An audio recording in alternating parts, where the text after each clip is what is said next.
¿A quién les voy a leer hoy? ¿A quién les voy a leer hoy? A Eduardo Galeano. No lo había leído a Eduardo Galeano todavía. Les había leído a dos autores argentinos recontra super futboleros, a los que amo, que son Roberto Fontana Rosa y Osvaldo Soriano. Les había leído cuentos de los dos. Les había leído algún cuento de Mario Benedetti, pero no creo haberles leído cuentos futboleros de Mario Benedetti.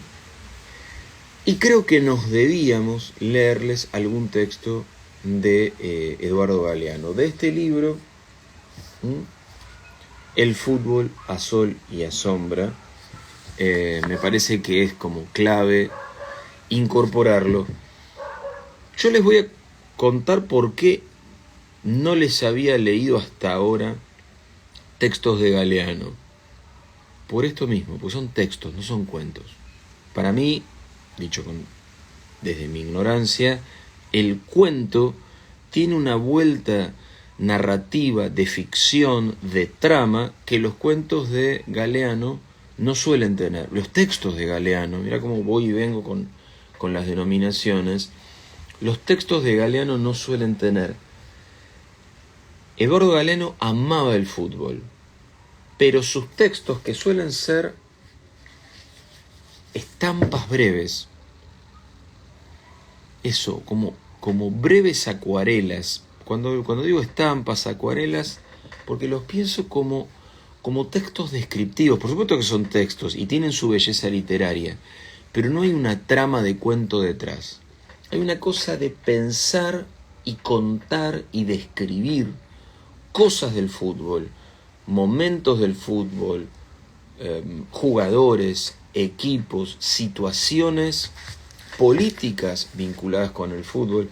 Galeano fue un tipo con una matriz ideológica muy marcada, muy de la izquierda uruguaya, que marcó también su manera de ver el fútbol y su manera de entender el fútbol hasta cierto punto.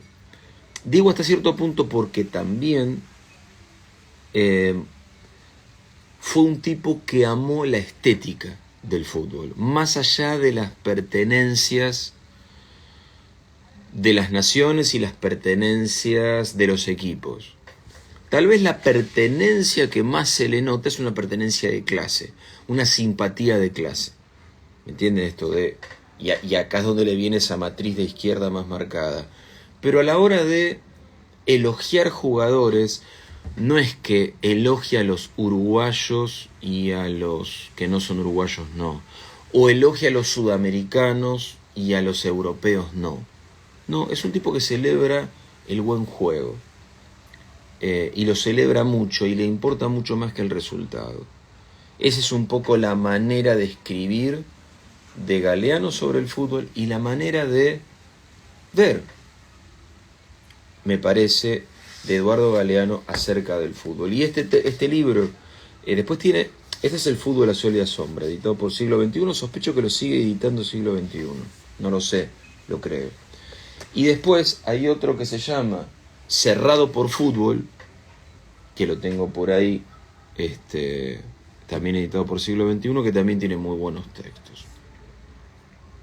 Dicho esto, digo, hoy la presentación viene antes y ahora vienen los textos. ¿Y por qué digo los textos? Porque como son cortitos, en lugar de leerles uno solo, probablemente les lea dos o tres, que representan muy bien esta manera de entender el fútbol de Galeano.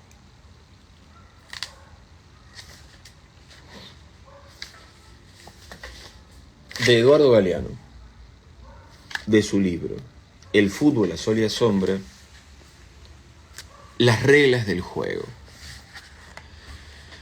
Al cabo de tantos siglos de negación oficial, las islas británicas terminaron por aceptar que había una pelota en su destino.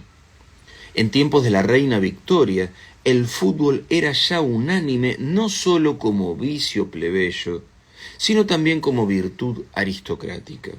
Los futuros jefes de la sociedad aprendían a vencer jugando al fútbol en los patios de los colegios y las universidades.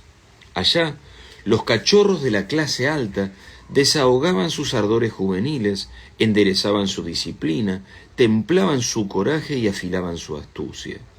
En el otro extremo de la escala social, los proletarios no necesitaban extenuar el cuerpo, porque para eso estaban las fábricas y los talleres, pero la patria del capitalismo industrial había descubierto que el fútbol, pasión de masas, daba diversión y consuelo a los pobres y los distraía de huelgas y otros malos pensamientos.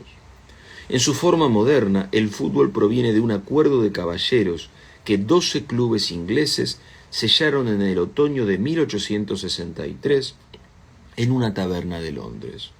Los clubes hicieron suyas las reglas que en 1846 había establecido la Universidad de Cambridge. En Cambridge, el fútbol se había divorciado del rugby. Se prohibía llevar la pelota con las manos, aunque se permitía tocarla, y se prohibían las patadas al adversario. Los puntapiés solo deben dirigirse hacia la pelota, advertía una de las reglas. Un siglo y medio después, todavía hay jugadores que confunden a la pelota con el cráneo del rival por su forma parecida. El Acuerdo de Londres no limitaba el número de jugadores, ni la extensión del campo, ni la altura del arco, ni la duración de los partidos. Los partidos duraban 2 o 3 horas y sus protagonistas charlaban y fumaban cuando la pelota volaba lejos. Ya existía, eso sí, el fuera de juego. Era desleal meter goles a espaldas del adversario. En aquellos tiempos, nadie ocupaba un lugar determinado en la cancha. Todo el mundo corría alegremente tras la pelota, cada cual iba donde quería y cambiaba de puesto a voluntad. Fue en Escocia donde los equipos se organizaron hacia 1870 con funciones de defensa, línea media y ataque. Para entonces, ya los equipos tenían 11 jugadores. Ninguno podía tocar la pelota con las manos, desde 1869, ni siquiera para detenerla y colocarla en los pies. Pero en 1871 nació el arquero, única excepción de ese tabú, que podía defender la meta con todo el cuerpo. El arquero protegía un reducto cuadrado, la meta, más corta que la actual y mucho más alta. Consistía en 2 palos unidos por una cinta a 5,5 metros de altura. La cinta fue sustituida por un travesaño de madera en 1875. En los palos que marcaban los goles con pequeñas muescas. En los palos se marcaban los goles con pequeñas muescas. La expresión marcar un gol se usa todavía, aunque ahora los goles no se marcan en los palos, sino que se registran en las pantallas electrónicas de los estadios. La meta, hecha en ángulos rectos, no tiene forma arqueada, pero todavía la llamamos arco en algunos países y llamamos arquero a quien la defiende, quizá porque los estudiantes de los colegios ingleses habían usado de vallas las arcadas de los patios. En 1872 apareció el árbitro. Hasta entonces, los jugadores eran sus propios jueces y ellos mismos sancionaban las faltas que cometían. En 1880, cronómetro en mano, el árbitro decidía cuándo terminaba el partido y tenía el poder de expulsar a quien se portara mal, pero todavía dirigía desde afuera y a los gritos. En 1891, el árbitro entró por primera vez en la cancha, soplando un pito cobró el primer penal de la historia y caminando 12 pasos señaló el punto de su ejecución.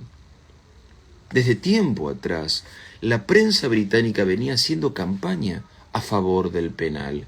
Era preciso proteger a los jugadores en la boca del arco, que era escenario de carnicerías. La Gaceta de Westminster había publicado una espeluznante lista de jugadores muertos y de huesos rotos. En 1882, los dirigentes ingleses autorizaron el saque de costado con las manos.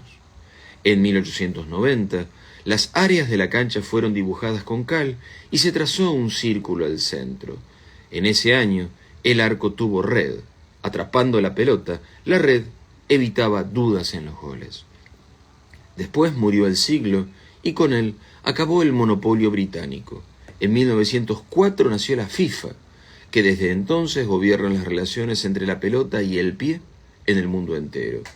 A lo largo de los campeonatos mundiales, la FIFA introdujo pocos cambios en aquellas reglas británicas que organizaron el juego. Esto fue las reglas del juego de Eduardo Galeano.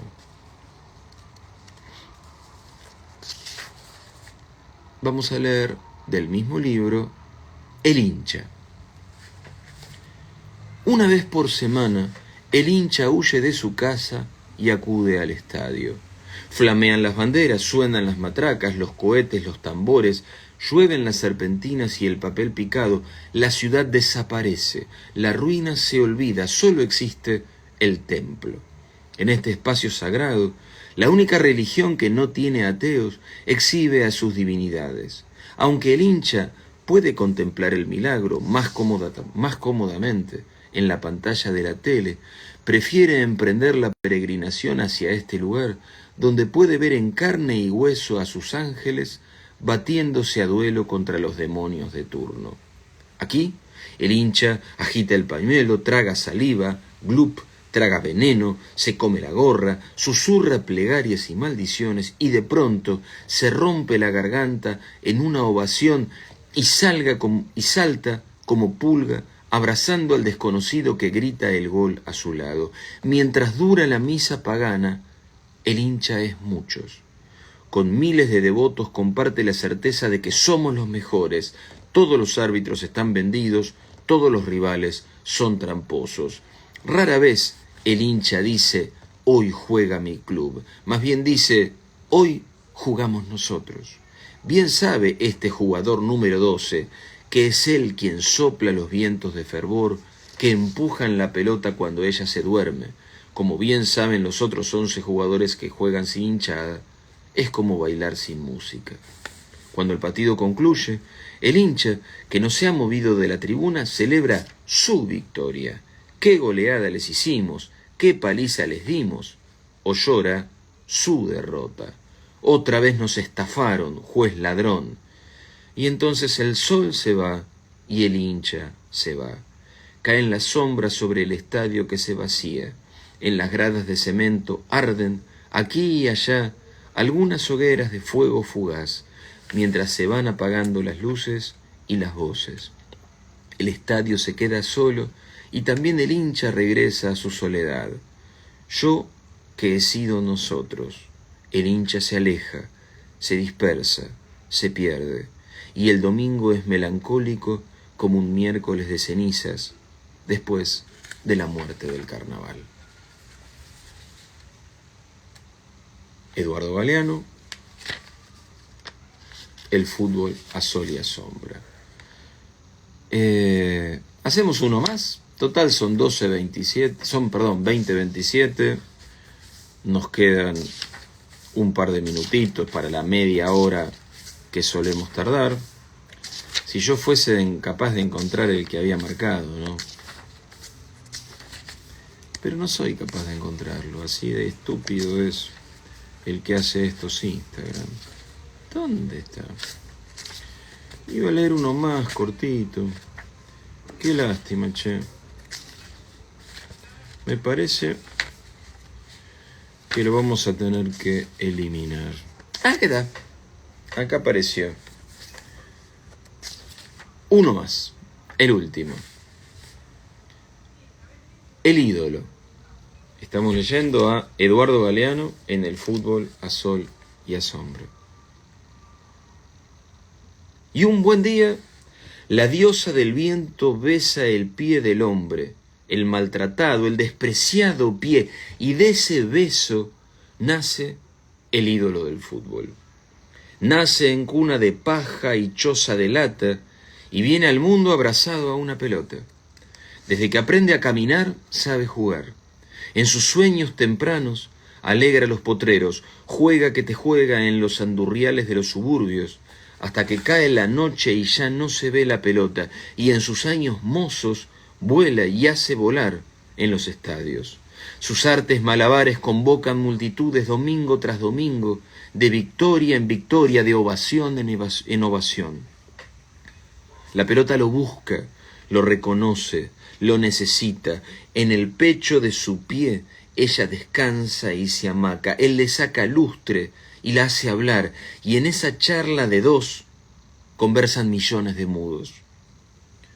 Los nadies, los condenados a ser por siempre nadies, pueden sentirse alguienes por un rato, por obra y gracia de esos pases devueltos al toque, esas gambetas que dibujan setas en el césped, esos golazos de taquito de chilena. Cuando juega él, el cuadro tiene 12 jugadores, 12, 15 tiene, 20.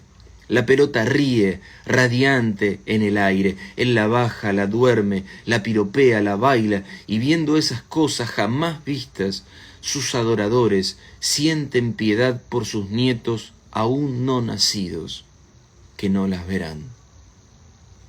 Pero el ídolo es ídolo por un rato nomás. Humana eternidad, cosa de nada, y cuando al pie de oro le llega la hora de la mala pata, la estrella ha concluido su viaje desde el fulgor hasta el apagón. Está ese cuerpo con más remiendos que traje de payaso, y ya el acróbata es un paralítico, el artista una bestia. Con la herradura no. La fuente de la felicidad pública se convierte en el pararrayos del público rencor. Momia.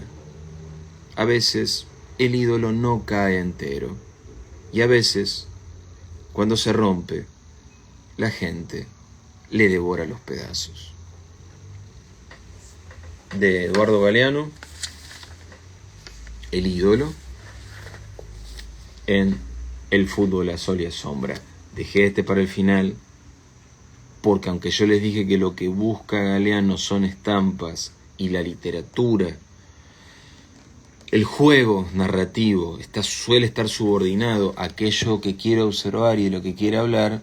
En algunos no, y este último claramente pertenece al último grupo.